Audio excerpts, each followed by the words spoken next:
Welcome into another edition of Cougs Corner. It's brought to you by the Cougar Collective, your home base for all NIL opportunities, connecting student athletes, fans, business owners.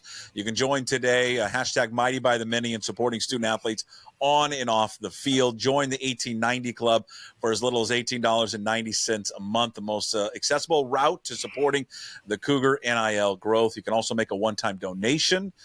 If you are a business, you can collaborate your brand. The Old Crimson Legendary Lager right behind me, right there. Beautiful, brewed by Pike Brewing. Sales benefit the Cougar Collective. Visit cougarcollective.org. Also, big thanks to Flat Stick Pub. Andy Largent, Cougar owned and operated. They've got 6 amazing locations across Washington: Kirkland, Pioneer Square, South Lake Union, Spokane, Bellingham, and Redmond. They've got you covered. Date night, guys night, ladies night, large group event. Great for kids, and, of course, a great place to watch and celebrate the Cougs. Visit flatstickpub.com. Ladies and gentlemen, I'll finally get to it. I had a few of those after watching your performance Saturday afternoon as I was melting. Ladies and gentlemen, the quarterback of Washington State, John Mateer, is with us here on Cougs Corner. Well, that was a hell of a debut, sir. Yeah, that was a fun one, I'd say. Started off slow, but then it was pretty good after that. Were you amped up in those first couple throws? Yeah, I was. And, really, when I get really amped and excited, the processing, that's what, it just moves too – I don't want to say it moves too fast, but I was thinking too much, Yeah. So that first third down, had a guy wide open, just tried to force whatever. But, yeah, 2 years. I haven't started a game since I was 17 and I'm 20. So, yeah. I was going a little bit, yeah. Do you remember what are you like pregame? What type of athlete are you as you're in the locker room getting ready for the game and running out the tunnel? So I used to be really different. Actually, senior year of high school, I listened to Beethoven pregame. I try to be as calm as possible. Okay. Now it's I have those AirPod Pro headphones, and they're the real deal. So. They're playing rock music in the locker room pregame, and I just noise cancel it. And it's rap music. I got my playlist, and it's blaring in my ears, but I'm really trying to stay calm and focused. And I'll go around and high five everybody, tell them, encourage everybody. But I'm not yelling, screaming, nothing, not using any energy doing that. Yeah. I think you talked about this during the fall, just about maybe not being the most vocal person, that you're more just kind of an action guy, that you needed to work on being more of a vocal leader. Right. How is that how has that process changed from when you were in high school and then moving here now to Washington State? And why do you think you need to become more vocal as you take over the starting quarterback job at Washington State? Well, you just said, has it changed? It really hasn't changed. Unfortunately, I haven't really gotten over the hump of being a really vocal guy, because every coach I've had has challenged me, to do that, because people will listen. I think the one thing is within myself is okay, at what point will these people listen to me? Now I got voted captain, so there shouldn't be any I don't know if I have the credibility, But I think becoming QB, started quarterback, captain, I think just whenever everything's down, just picking everybody up, they're going to look to me and the other captains when we really need it. And I think that's when I'll really use it. And I'm maybe this is an excuse for me not talking up all the time, but I believe that if I don't speak, if I don't yell all the time, that when I do yell, it means more. That's just what I believe, because some leaders in the past, nobody like last year, nobody here, but they speak all the time, and then they get a little hypocritical, and I can't stand that. So I try not to do it. Yeah. What are you like away from the field? Are you just a non-talker? Are you pretty quiet in general, or are you different off the field then? When I get comfortable around my guys, I turn to I let loose. I can chill and I can hang out. And I wouldn't say I'm quiet on the field. Yeah. But I'm definitely more focused than I am I say it as a focus. I'm really dialed in. When we need it, I'll talk, but I'm not like Devin Kalani. He screams all the time. Yeah. I'm not like that, and I'm glad he's here, so I don't have to do that. When was the moment that Saturday against Portland State settled down? That third and long. Yeah. And I was actually wrong in the protection, but I made a miss, and I got the first down. I was okay. I was all right. That was the scramble play? Yeah, right. Yeah. And I was like, okay, like this football, I can play football. And then like I missed another read on RPO we had, and then I threw it late, and I really got hit in the shoulder. And then I was like, oh, I was like really like, okay, this is like that didn't hurt. You know, I got hit like blindside, like that didn't hurt. I was like, yeah, I'm good. I'm good to go. Because you hadn't really probably been hit since high school. Like No, I mean, really been hit, right? Really, like standing up, like been hit, like Yeah. It's been a long time, but it was good. It felt good. Oddly, felt good. Yeah. Probably in a weird way, it did feel good. What did you feel like? What did you learn, John, about yourself during the whole off season, spring ball, fall ball, competing for a job? I mean, most people, I'd be the first one to raise my hand. When Cam left, I just said, well, John Mateers is the starting quarterback. It's Right. no brainer. He's been in for 2 years. The times that he got in, last year, he's looked good, and I can see that that's where they want to go. But then you're in a competition with a quarterback that they brought in. What during that process of not just being handed the job, but having to go on and earn it? What did you learn about yourself? That one really pissed me off. I won't lie, because I mean it's good. That's exactly what they wanted, and I worked hard. Because at the beginning, I was like, okay, like that's exactly what I expected too. I was like, okay, like I haven't done anything wrong. Every time I've been in, I've been efficient. Whatever the whole. And I was like, all right, bet, let's do it. Like I'm ready. I'm ready to go. And then they make it into a competition, and I was like, what the? Yeah. But then I was like, okay, like I'm gonna go attack this, and I'm gonna do it, and it's gonna make me better in the end, which I believe it has. But I learned that like through healthy competition, because it was a healthy competition. Zevy's a great dude. He really is. And he was encouraging me Saturday, because now it's no longer, we're on the same team, right? We want to win. But I learned a lot of good things. And I really learned that I can do this. When Cam was here, I took a couple reps with the ones, and I succeeded. I did pretty good, like in practice. But then I was taking half, because we split it even half and half. But I was really efficient with the ones, and I was like, okay, this is high-level football. Like, I can do it, and I guess I proved it Saturday. We'll do it again on this upcoming Saturday. By the way, did you see what Cam did at Florida? Yeah, he's a freak, man. He's the real deal. I'll tell you what. What did you learn from him? Because I think, and I'll speak for not all Cougar fans, but maybe for some, that there was this, I don't want to call it a love-hate relationship with Cam, just an up and down, that there was times where you would see him and you're like, oh my God, this is you can see the potential. You can see why people fawn over him. There are other times you're like, what are you doing? I don't understand that. And so there was a wave of emotions with Cam Ward. For you know him much better than I do, and all the fans do. What did you take away from him and being underneath him, backing him up for the last 2 years? But so me and Cam were different. We're different people. We're different football players. What I did learn is through his ups and downs that he had, he was always consistent, and he came in every day, and he worked hard. Like a lot of things that people didn't see, he was always in here, always watching film. He was ready to go. And then when people were just bashing on him, like he told me once, he was like, don't read into it. Like it's easy to get on Twitter and click the comments and read them. He told me stay away from it, because it gets bad. And for him, it got bad. Like I'd see it, and I was like, oh my gosh, like y'all need to relax. Like y'all are, y'all can't do that. Y'all can't play at this level, or you would, Yeah. So I was backing him up, right? Because I see all the work he puts in, and just like the swag, man, he can go. He has full confidence in himself, as he should. And then like little sidearm angles and stuff I learned, which is pretty cool. Yeah. What it's funny about sports, about life in general, John, is stereotypes. There's a lot of stereotypes out there, right? And the stereotype for if someone like Cam Ward would be like, oh, he's just uber athletic, he can scramble, he can run and do all those things. And someone would look at you, right, a white quarterback, and go, no, he's going to be the pocket quarterback. Right. Right? But when I watch you two, I mean, and this is no disrespect to Cam. I've always compared Cam to, and you're old enough to remember Ben Roethlisberger. Yes, of course. He to me is a little like that, because he wasn't as fast. Like Roethlisberger wasn't fast, but he was unbelievable in the pocket of getting away, slipping tackles, and making plays. And I always thought Ward was kind of like that. You are the more athletic, like you take off and run, you're a real threat. Right. And I want to know, do you know the name Jake Locker?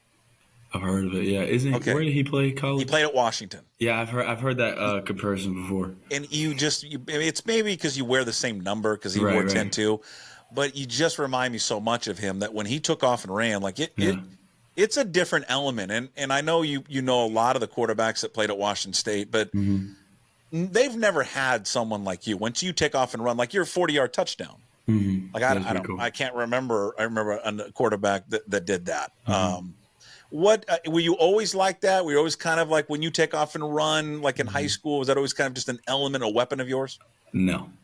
Really? So I started as a true freshman in high school.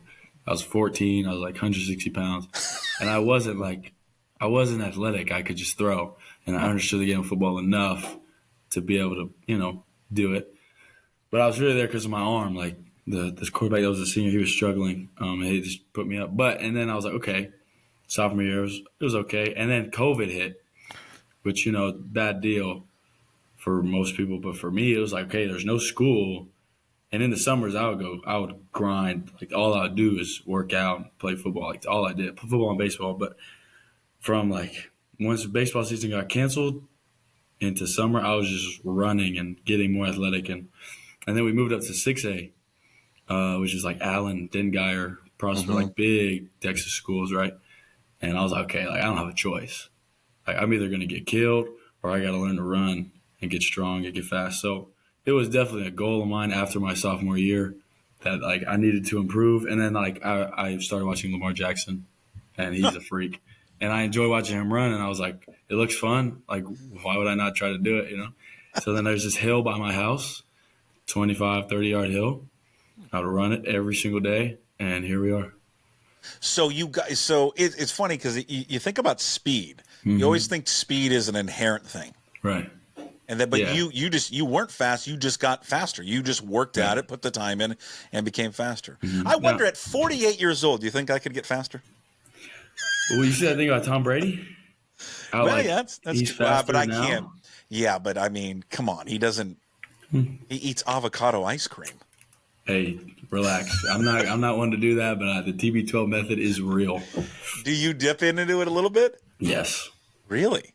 Yeah. So like the eating, not so much. Yeah. His like pliability stuff and his electrolyte drink. Check this out. He put some stuff in it. I got this right here. It's the same stuff.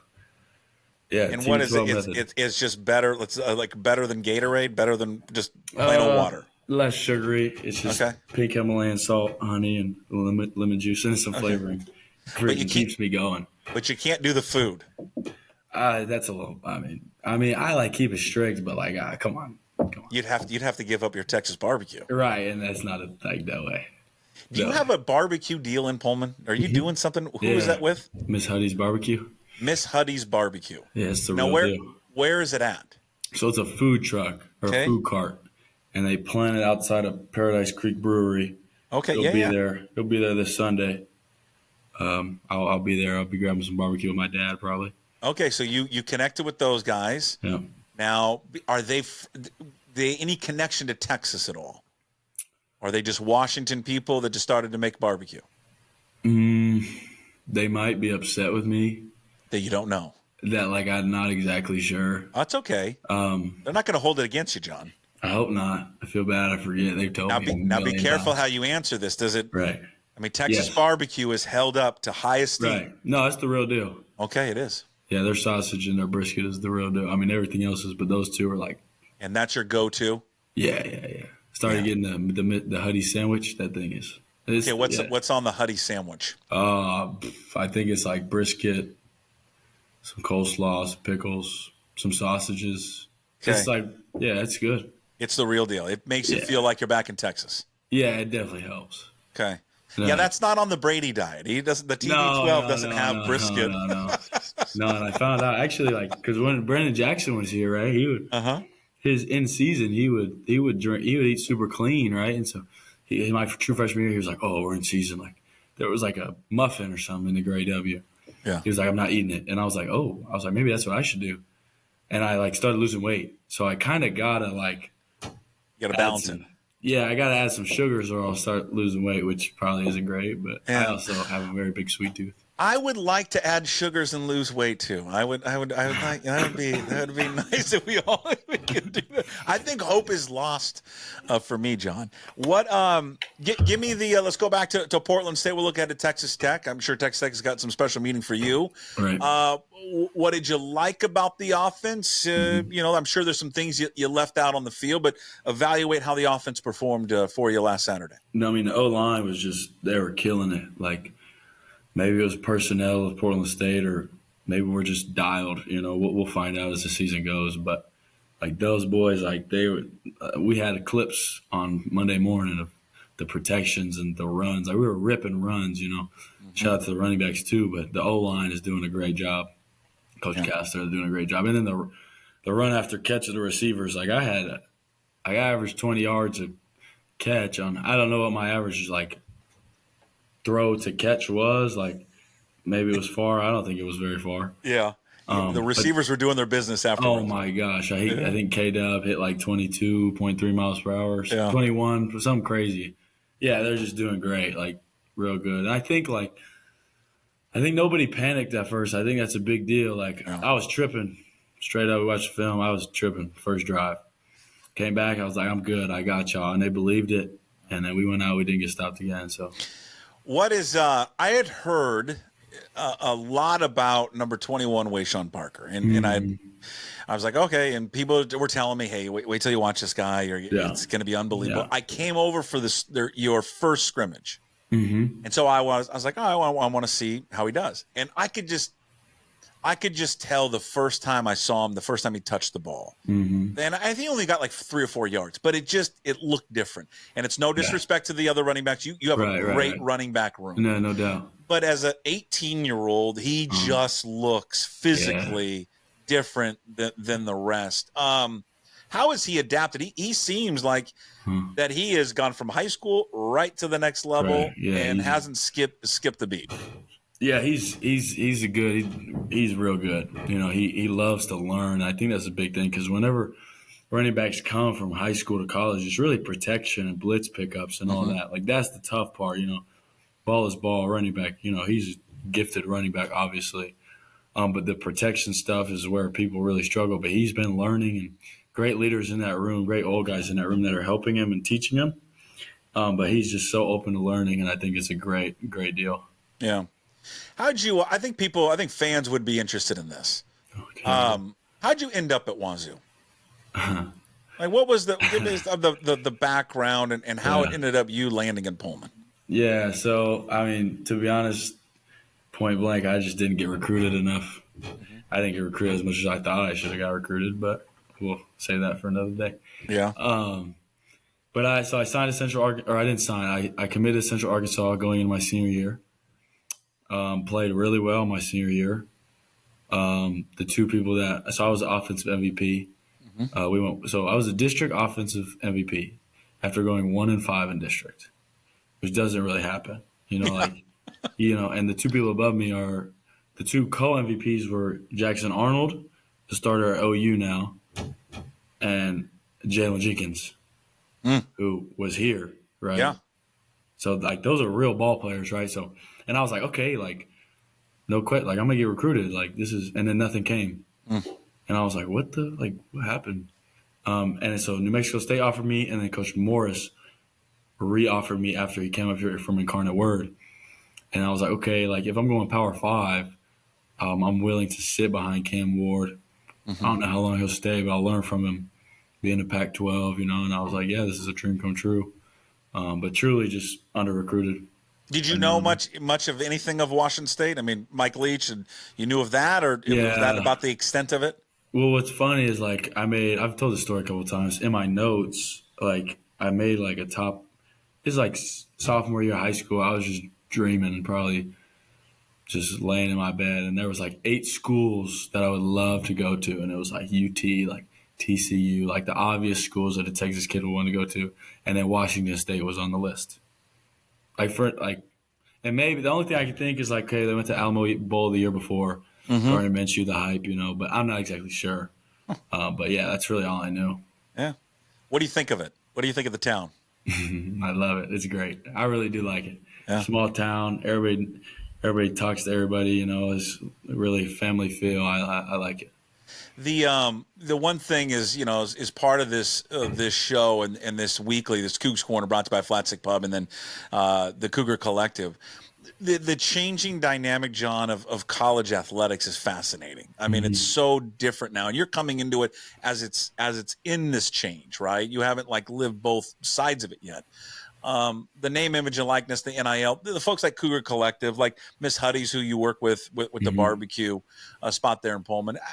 Just take us inside, because I don't think a lot of people get to hear from the athlete of what this collective, like a Cougar Collective, the NIL, what this means for you guys. So tell our audience when you donate to the 1890 Club and you give back to the school, to the Cougar Collective, what does that mean for guys like you?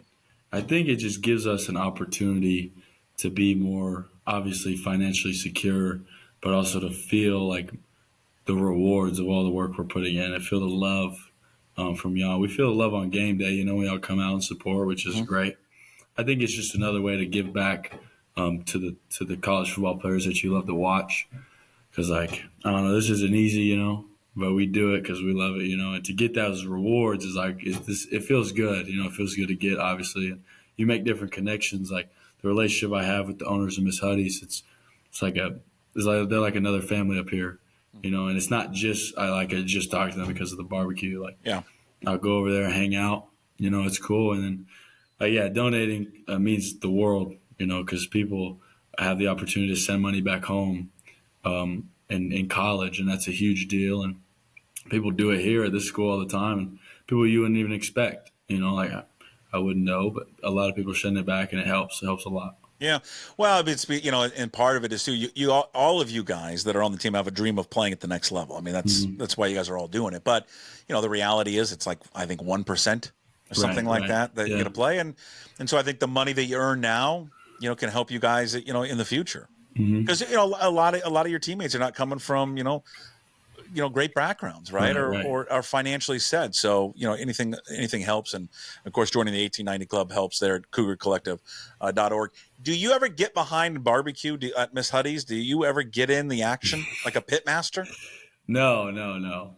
I go see it. I go look at it. They have this huge smoker. It's huge. And then I'll go in the car and hang out, but. No, we've talked about it, but no, I'm not. Do they have anything after you? Is there a Mateer brisket, a John's, anything? Not. And it might come, but I haven't asked for it. Okay.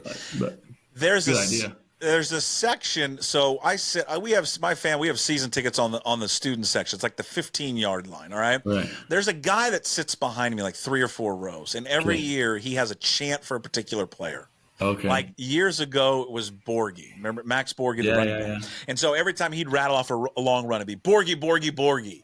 And then everyone in the crowd were like, oi, oi, oi. It was just his little chant, and he did it every year. And then, so that was for 3 straight years, because Borgie was there forever. Right. And then last year, he didn't really have anything because there wasn't a particular player. He didn't have anything for Ward. Right. He's come up a name and he's got a chant for you now.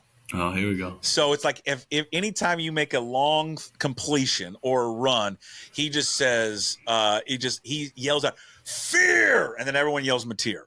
And they do this 3 times in a row.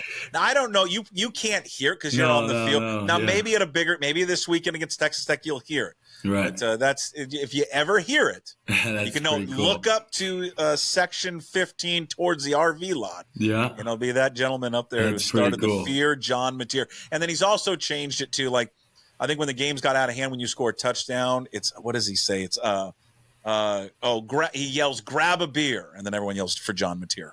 Oh, so that's grab an old crimson beer right. for John Mateer. That's funny. Texas Tech, it was one of the teams that you had on your list when you were coming out of high school? No. Okay. No, I don't think so. I don't know. Would you like to stick it to the Red Raiders that they didn't recruit you this weekend? I mean, there's a part of me, that wants to do, but there's a part of me that understands that if I get too turned up, I won't play to my best. So I got to keep it calm, and I think I'll do a good job with that. Give us a scouting report. The team they played was another FCS team like you guys had played this past weekend. They gave up a lot of points to that team. Texas Tech can score a lot of points. You envision this kind of being a shootout, and what next steps can your offense take this weekend against the Red Raiders? I mean, I believe in our defense, so I'm not gonna say it's gonna be a shootout, but their offense is very good with some great players like Josh Kelly. Right, he was here last year, and then like. Abilene Christian's a good team. Like, it's a little different. You know, we played Portland State with Abilene Christian. That quarterback for Abilene Christian, boy, howdy. He played one hell of a game watching that film. But, yeah, I think it's going to be fun. I think they're pretty strong on defense, just personnel. Like, their D-line's pretty good. Secondary, they got some solid players, you know. And I think it'll be fun, like, playing, like, some good, real hard competition. We can get after them with different looks. And I think it'll be fun. You know, I think it's fun to go against good people, to go against good opponents, to really test what we have, and I think it should be fun. Hey, to circle back when you were talking about the competition with Zevi when he was brought in the spring, and one thing I was thinking about it, I was wondering this new age with the NIL and the portal. Was the portal ever a tantalizing option for you? No, I wanted to stick it out. Maybe I would have thought about it if Cam decided to come back, you know, because I knew at that time, like, okay, I'm a good enough quarterback to play at this level. So maybe I didn't want to sit another year, maybe. But that's something I didn't really think about a whole lot, just because Cam was open to me about what he was going to do. So I'm glad I didn't have to go anywhere. I get to stay here, and it's a dream come true. Yeah. Well, we've taken up a lot of your time. I appreciate it. Hell of a performance week one there against Portland State. It was just a great debut. You were on fire, releasing and showing that arm strength. And is there a last thing for you? Was it growing up? Was there a player or to this day, and maybe you've already mentioned him in Lamar Jackson, is there a player that you like to pattern yourself after a little bit? I wouldn't say I like, because I don't know. I don't really try to model my game after everybody in particular. I used to love Tom Brady, obviously. Yeah. Big Patriots fan growing up. But I think Aaron Rodgers, some of the things he does biomechanically blow my mind, and I try to learn how to do them. So ideally, if I got that comparison, it'd make my year, you know, like if somebody told me, right, because he's just a freak. Yeah. But probably right now, the guy I love watching the most is Aaron Rodgers. Okay. Wait a minute. Are you still a Patriots fan? No, okay. No, I'm good now. Cowboys fan, right? Huge Cowboys guy. Okay. Yeah, we're going to win it all this year, right? Okay. Does Jerry need to pay Dak? Yeah, Dak is legit. Okay. Anybody that says Dak isn't good doesn't watch football. Okay. Do you think ESPN does it a little too much, though? Every day I flip on that network, I've got to listen to the Cowboys. Well, I mean, he's a Dallas Cowboys quarterback. Yeah, we're still America's team. I don't care what y'all say. And didn't we just first franchise to hit like worth $1 billion or something? Yeah, probably. Yeah, I mean, they're going to be talked about, you know. Did you play in there in high school?